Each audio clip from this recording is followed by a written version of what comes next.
Madam President? The senator from Ohio. I'd like to speak on an amendment if I could. The senator is recognized. Thank you, Madam President. Earlier this week, my colleague, Senator Blumenthal, spoke about an amendment that's being offered to the Violence Against Women Act, and it is an amendment that has to do with sex trafficking. I'm pleased to join him in offering the amendment and talking about it today. This is an amendment that makes really a technical correction to the underlying legislation to enhance the safety of our youth and our children in the area of sex trafficking. Senator Blumenthal and I started the Senate caucus to end human trafficking last year, and we have been working with our colleagues on both sides of the aisle to make bipartisan progress on this issue, among other things just to raise the awareness of human trafficking in general, and then with regard to the underlying bill before us today, the issue of sex trafficking.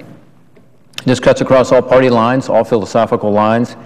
It's something that's much more fundamental, really, and that is sort of who we are as a people. It's about basic human dignity and respecting and protecting it. It's important to acknowledge that human trafficking is not just something that we hear about that happens overseas. It happens right here in America. The issue is present, unfortunately, in communities in Ohio, in Connecticut, where Senator Blumenthal is from, and in so many of our states. Children and youth, some of our most vulnerable individuals, are at the greatest risk. According to the Federal Bureau of Investigation, the FBI, there are now nearly 300,000 young Americans at risk of commercial sex exploitation and trafficking. The Department of Justice reports that between 2008 and 2010, 83% of sex trafficking victims found within the United States were U.S. citizens. So this is not about folks from other countries. This is about so many Americans. 40% of those cases, by the way, involved the sexual exploitation of children. One of the reasons we lack data on the definitive number of victims is that there are limited resources and programs available to serve these children nationwide. And the problem is not limited to large cities or metropolitan areas. In Ohio, the 2012 Human Trafficking Commission report surveyed more than 300 Ohio youth victims of sex trafficking. The report found that 40% are also victims of sexual abuse. 47% surveyed confirmed that they had been raped more than 1 year before being trafficked. Dr. Celia Williamson, who's from Ohio, from Toledo, Ohio, is one of the key individuals responsible for this commission report and continues to work to strengthen the response to sex trafficking in Ohio. Dr. Williamson has developed a program, Rescue Child, which is used to educate first responders and everyday citizens on how to recognize the signs of child sex trafficking. Unfortunately, we found out that in our own state of Ohio, Toledo, Ohio ranks number 4 in the country in terms of prosecutions, investigations, and arrests for sex trafficking.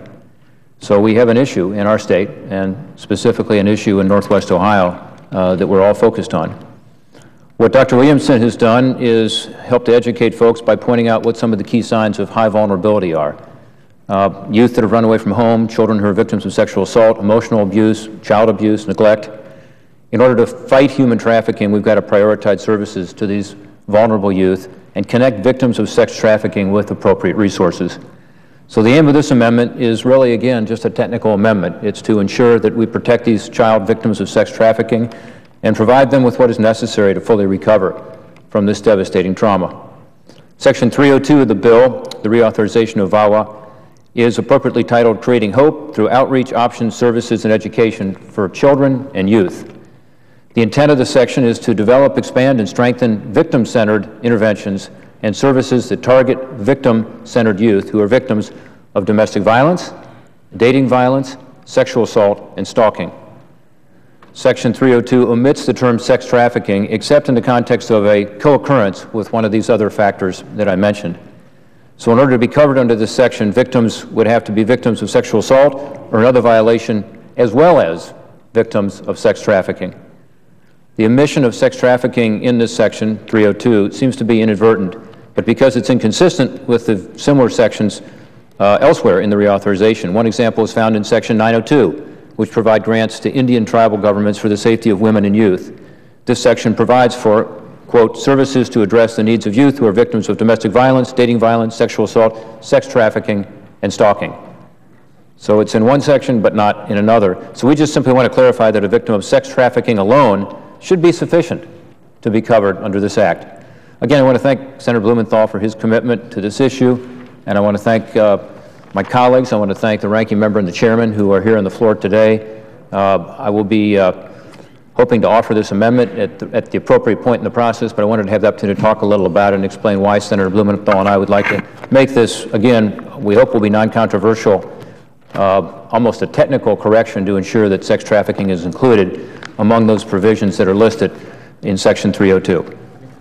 Thank you, Madam President. Madam President. Yield the floor.